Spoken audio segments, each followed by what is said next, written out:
I don't really waste too much time thinking what if, because I do like to be prepared. I am that person that has 5 umbrellas, not just one umbrella, and it's a kind of a running joke between myself and a few other people. But I like to have a backup plan, that's true.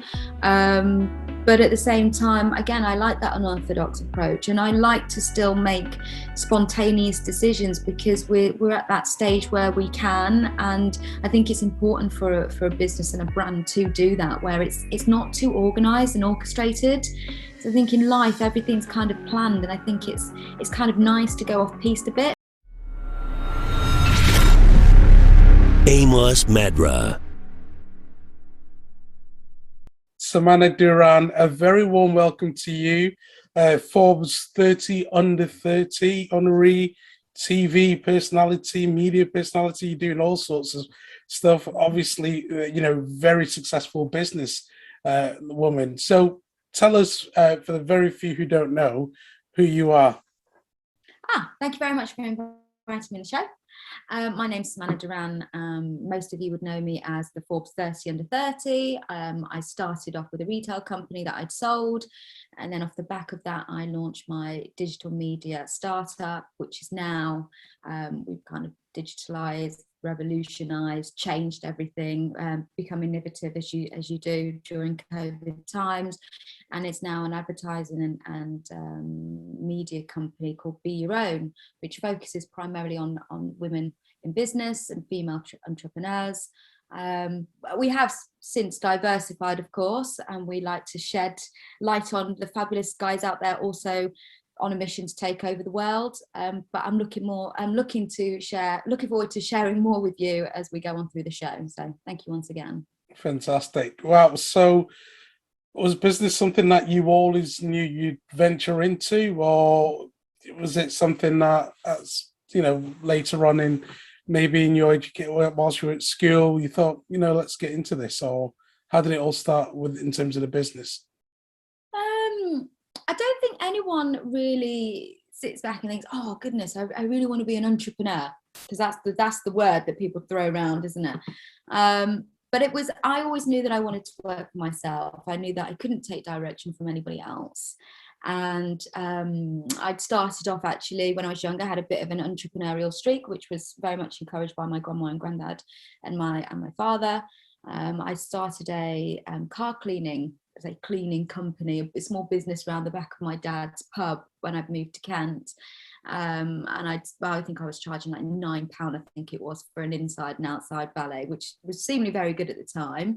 And I do that on a weekend whilst Dad was doing the darts clubs and things like that in the pub. All the punters would go in the pub on the weekend, have a couple of pints, and I'd clean their cars. And I think I'd probably do, over the space of a weekend, probably 15, 20 cars. So you think that's quite cushy for like a 15-year-old? Absolutely. Earning that kind of money. And then, as time went on, I kind of dipped in and out of TV presenting and modelling. I was travelling all over the world. And again, it wasn't something that I thought, I have to launch a clothing brand, a retail startup. It actually came about because I wanted to form this lifestyle brand and a community that people could become part of. And whilst I was out in America traveling, and I was actually doing a gig at the time for TV presenting, I thought, where do I see my life going? Because this is not what I want to do forever. And even though I would say I was all right, I was quite good at TV presenting, it was very much I would say champagne baked bean lifestyle, as you know. You kind of need the experience to get the gigs, but then you need the gigs to get the experience. And it was just something that I couldn't see myself doing long term. And then I came back from this gig that I'd done over in the US, and I was like, okay, what do I do? Let's do a fashion brand. And that's what I did. I took some bits of inspiration from the travels that I'd just been on, which at the time, I think it was all Mayan headdresses. So it was all about feeling empowered, and very much not being pigeonholed and put into this category and put into this box. And I wanted people to have this unique identity and to feel proud of who they were. and which was also, you know, it was all very, very transparent throughout the clothing and the branding at the time. And then it took off. It did really well. I got some really great PR agents on board. At the time, it wasn't influencer marketing as you see it now, but I'd had some great faces wear the brand, such as Rita Ora. We had Premiership footballers. We had David Airwood. We had Christian Bale. We had some really great actors and influential people wearing the brand. And then I got an investor on board. And once I got my investor on board, we grew the brand, and it still had that kind of streetwear community feel, very exclusive, not mass produced. And then I sold out, and I started my next venture, which is now Be Your Own. As I said, it was a digital media, and now we've diversified, and we're more down the advertising route. And this is where we kind of showcase other people in business and offer tools and resources for other startups and SMEs that are looking to either start or they want to grow and expand. But yeah, absolutely fascinating. Wow, there's so much that we can dissect from that. But let's start with the most recent news. Congratulations, becoming a mother to a wonderful 11-day-old beautiful little princess. Tell us about that. Oh, she just melts my heart. I can't tell you how it feels. I never thought that I could love someone or something so much. And it's just I can just sit and stare at her for hours on end because I'm so fascinated. And I think that I'm just so truly blessed. I don't think there's enough words to describe the overwhelming overjoyed feeling that I have. And I just, first and foremost, I mean, she was an amazing surprise because it wasn't planned at all. I was very much about career, getting sorted. I wanted to traveled a bit more, wanted to expand my businesses a bit more, maybe possibly sell up and then start another venture. And I thought, oh God, I'm nowhere near where I need to be. But she's just been the best surprise, and it's actually really helped me to prioritize what's really important, especially in life, because there are moments that I won't get to have again with her. And it's also helped me, I think, to become probably a better businesswoman, to really utilize my time a lot more efficiently and get done the things that are more important. And yeah, I'm just over the moon. I really am. I can't explain it, but thank you so much. Oh, we can see it. It's so honestly, yeah, beaming from ear to ear, but it's just my businesses were my babies before, and I tried to over strategize having an actual human baby, thinking it was the same thing. You have this strategy, you have a contingency plan, but actually it all goes out the window. And I think it's perfect. However, you know, it will be what it will be, and it's just everything just fell into place. And I've had amazing support from my fiance and from family and amazing friends, and I just honestly truly blessed. So do you think coming out of the pandemic, again, prioritizing what's important, and then having your daughter has helped you to completely refocus, think about how you do business? Or is it just that same care that you had for the businesses has just been transferred to this new priorities that you have in life? I mean, I think with what happened with the pandemic, I think I really took time to like reevaluate again what was really important and what was working for the business and what wasn't. And there was a few kind of parts of the business that I had to look at and think, how much time is this costing me? How much effort? What sweat equity do I have to put in to get the reward that I want? And is it really driving the business forward? And I think obviously this is a bit different with having the baby, but in terms of prioritizing, I think I'm very good at like siphoning off what doesn't work. And I think that a lot of businesses and a lot of business owners, I think that's where they probably fail a little bit, because it is your baby in a way. Your business is your baby, and when something's not working, you kind of don't want to kind of cut it because you're afraid to take that leap and to take that risk. And I think what was one of the great things that came out of the pandemic for me was really looking at really what worked, what didn't work, and just to focus my energy on those parts that were. But yeah, I mean, that's how I've probably got to where I am today with the business, and managed to diversify and kind of open up a few more layers to the brand, open up a few more opportunities for other people, such as collaborators, and also the agencies to come on board as well, and just help us to get to where we need to be. Talk to us about that, the collaborations, bringing in, these huge A-listers, these celebrities, and again, just to network with other businesses and to grow that brand. How did you put that together? I mean, we're content driven. So as I said, first and foremost, what's really important is sharing the knowledge and helping other people get to where they want to be. And I think one of the reasons why I started Be Your Own was more so because I think that if I had the same knowledge, the same network, it's not even about the financial resources, it's just about the people that can help you get to where you need to be. If I had that help in the beginning, I would never have made the mistakes that I did. And you'd need the mistakes to kind of grow, but at the same time, they can be very costly, not just, again, financially, but also in terms of time. And I think that it's one of my kind of personal ethos is to really help give back and to help see other entrepreneurs. Sorry, someone's just turned up to the office. And I think that's what's also, again, been very transparent throughout with the brand is if we can help people, my vision has always been you win, I win, I win, you win. And so we thought, how can we get more people on board to share the knowledge, to share the wisdom, and to help other businesses get to where they need to be? And I thought, okay, let's start working with other agencies and other partners.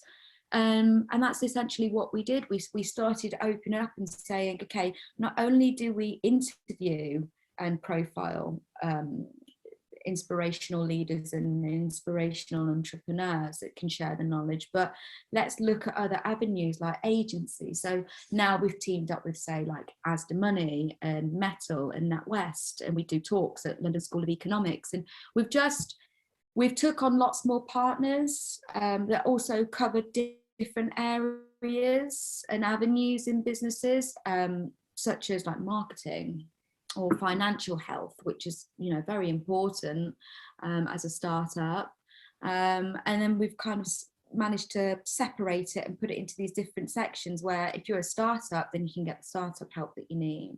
If you're an SME and you're looking to grow and expand or diversify, or you want international growth, we've got the tools and resources to be able to do that. And whether that does come in content, written format, or whether that's podcasts or webinars that we host, or the meetings that we do in London and the ladies' lunches that we do, we're really just trying to just pad it out as much as possible. And so far we've worked with about 2,300 agencies worldwide, and we're continuing to grow.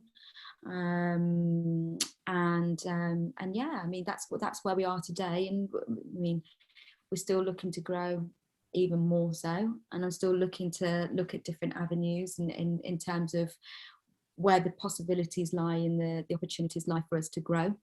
So yeah, if you do have any ideas, or you've got any people that would be interested in collaborating, then definitely feel free to reach out to our team. We're all about that. 300 agencies. Yeah, I mean, it's incredible to think how much it's grown. And of course, the key in networking, working with people, again, you and I were bringing in people. And I think that's an idea that maybe in this country that we weren't so quick to catch up on for some time, whereas over in the States, we were doing this for years in so many different sectors, in music, in arts, film, you name it. And it was only recent that we've started to do that, and we can see the rewards of it. Would you say it's becoming a bit more common, especially here in the UK? Yeah, that is one thing I must admit I noticed, is that when we reached out to a lot of our partners over in the States or over in Canada, that being because our three biggest markets are the USA, Canada, and the UK. When we reached out to our partners and people that we were working with at the time, or potentially wanted to work with at the time, we noticed that there was so much more enthusiasm and the motivation and just the drive, the ambition, let's get going with this, let's get started, how do we get the ball rolling, was a lot more forward thinking and a lot more progressive than what it is in the UK. Times have changed, and we launched back in 2016, so things have kind of caught up now, but it was very strange in the beginning because a lot of PR agencies didn't get it. So when we reached out to a lot of people in my personal network, and I managed to get some really great favors wrote in from people that I knew, but still there were like a few PR agencies that just didn't get the vision and didn't get the brand and didn't understand like how we could utilize our platform and utilize our network to help other people and create this bigger picture and this bigger community that everybody should and want to be part of.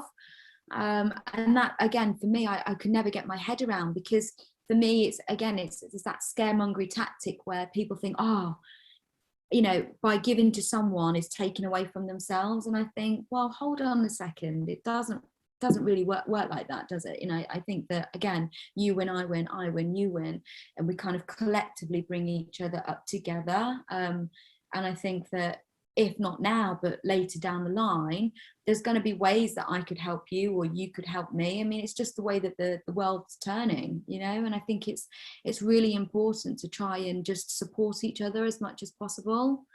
Yeah, absolutely true. It's so important, and in all facets of life as well. And that's something you can apply to just the everyday, isn't it? I mean, yeah, we could talk about this all day.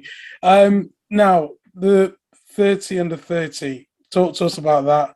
You received the message. You're in there. What was it like? And how did your life change since then? I'd certainly say it's opened a few more doors for me, that's for sure. To have that accolade and to have that kind of title next to your name, it's quite something.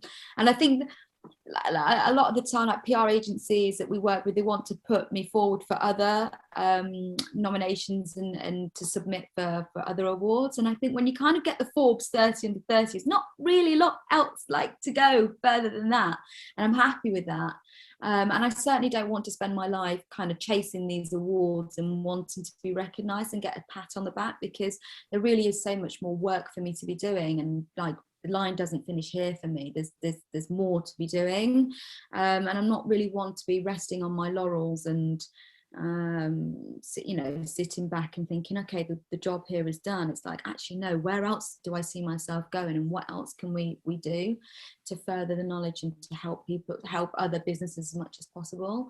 But just to kind of dilute what you were saying in terms of getting this message, it only really happened because I wanted to be put on a guest list where I knew someone was going to be at, because I wanted to get my brand on this specific person, because we'd done a lot of work with this person before. And I was like, I need to be put on this guest list. So I had my PR agency email in and say, look, the Forbes 30 under 30 awards is going to be happening. I think it was Shaka Zulu in Camden at the time. And I said, is there any way you can ask them to put me on the guest list? And at the time, the lady had come back and said, we looked at what Samanah was, what she's up to and what she's doing, and we'd like to enter her for the Forbes 30 under 30. So I came back, and it was like, this was around what would have been probably August, September time. And then we got another email saying that I'd been shortlisted and that we'd be notified in the new year. And that was around December time. And then come January, they wrote us an email saying, congratulations, I'd made it as an honoree. And I was like, oh my goodness. So I suppose in a way, like you don't ask, you don't get, but actually I kind of really got more than what I wanted at that time. And I think that was just like one of the many blessings that I've received. But again, it's managed to open up so many more doors for me, and to kind of, just give me some extra, what would be? Kudos. Kudos would be the right word, actually. Yes. Be like, so, actually, I did a great job, but now there's more work to be done. So exactly. You know, Samanah, on the surface, you're very calm, cool, collected. But underneath the surface, you are a monster. You are fearless. You just go out there, you take it. You know, what drives you? What is your motivating factor? What pushes you to achieve the things that you've achieved? Well, I think, I'm a Taurus, so we're like irredeemable, and we don't stop at anything. And I'm very much about just going out there and getting what I want. And I think I stop at nothing to make sure that I truly get what I want, if I think that it's worth it, and it's something that I need. And I think I've always been very ambitious. I've always been very determined. I've always been that person that just wants to get ahead in life. And I think that anything is possible when you truly put your mind to it. And I think that if it wasn't for probably, again, the people that I work with, the network, and we get some fabulous emails that get sent through where women are just, and guys as well now, they're like, oh my goodness, well, maybe not oh my goodness, but they're saying thank you so much for allowing us to work with the Be Your Own brand. For me, when I see those rewards and see how it's kind of helped other entrepreneurs, I'm just like, that's enough for me. That keeps me going when times have been really tough. And I've thought to myself, is it worth keep pursuing? Which a lot of entrepreneurs go through that. A lot of business owners go through that, where they wake up maybe, in the morning, and they find it really tough and think, how am I going to keep going? And that's definitely what's kept me going is other people, I think, and having that great support network around me to be like, it's challenging, but actually it's really rewarding. And there's so much, like I said, there's so much more work to be doing. So let's crack on, I think. Yeah, it's all about the relationships, isn't it? About the network that you have. So your busy time for you, obviously, parenthood, you've got your businesses that you're running. What can we expect in the future?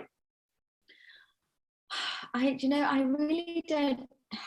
Well, it's not like I don't know. It's one of those at the moment where I've looked at the projects that we might be potentially taking on. And again, I like to weigh up the pros and the cons, and I look at whether the time and the energy is worth putting in to get that kind of reward back. And how is it going to reward me? Is it in monetary gain? Is it in, like you say, the kudos?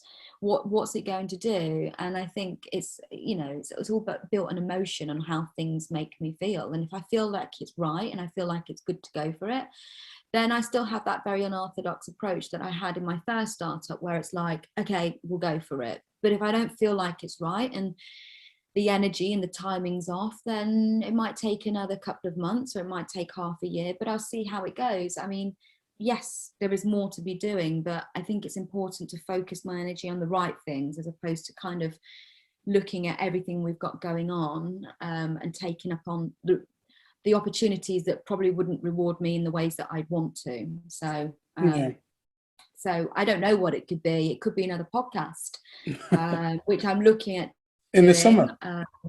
In the summer, yeah. I mean, I was thinking to do a season 3, because we'd had such a great podcast before with some amazing people from ITV, from The Apprentice, from some really amazing businesses such as like KPMG, founder of Swoop, Andrea Reynolds.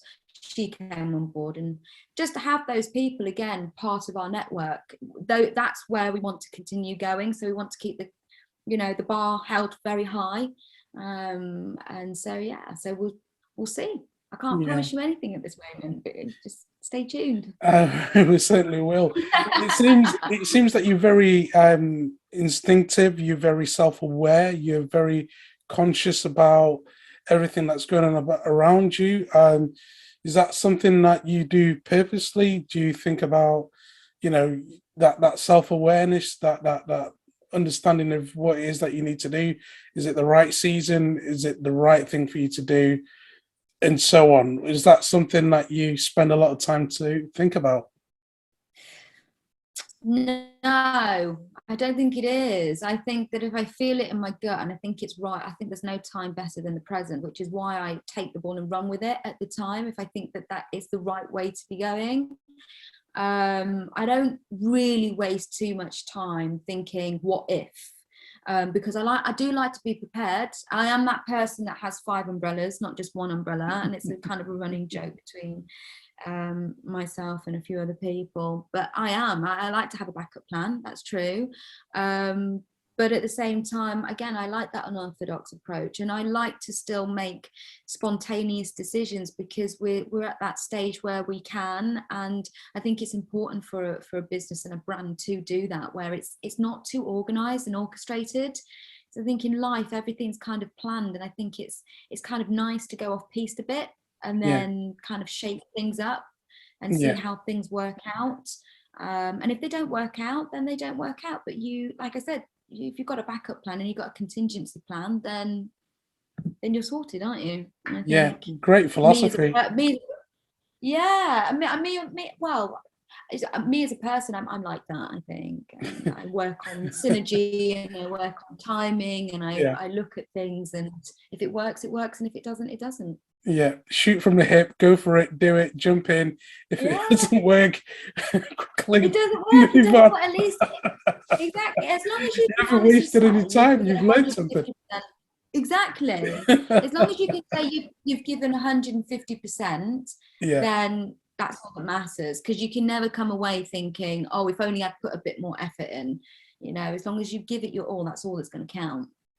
I think that's a great philosophy, because you can see how entrepreneurs, business people like yourself, the Steve Jobs and the Zuckerbergs of this world, especially the Elon Musk, live 3 lifetimes of an average person, because it's just go, go, go, go, go. If it doesn't work, move on. It's a great philosophy, great way. Yeah. Very important. Good lesson there to learn. So finally, before we let you go, how can the audience connect with you? Of course, you're very active on social media. You've got your Be Your Own network. How can they connect with you? This is funny. I make it so people can't connect with me personally, but I've got a great team around me, and I think if you're looking to get involved in Be Your Own in the community, or you're looking for some help as a startup, or again you're looking to diversify and expand as an SME, then you can always reach out to my team. Emma is at beyourown@beyourown.org. You can visit our website, and I suppose you can drop a DM to the Instagram, and we can see how we can help. We're always looking for new people to work with or people to join the team. So don't be a stranger. Do reach out. Samanah, it's been an absolute pleasure talking to you. Thank you very much. What an inspiration you are. We can expect that podcast. I'll be looking out for it soon, I hope. I said I can't promise. Okay. I can't promise, but listen, if I'm going to deliver, it has to be to the top tier, high caliber. So absolutely. In due course. Absolutely. Thank you very much indeed. It's been an absolute pleasure having you on today. Thank you. Thank you so much, Amos. Take care. Thank you. If you want some amazing inspiration, check out the videos next to me, and I'll see you right there.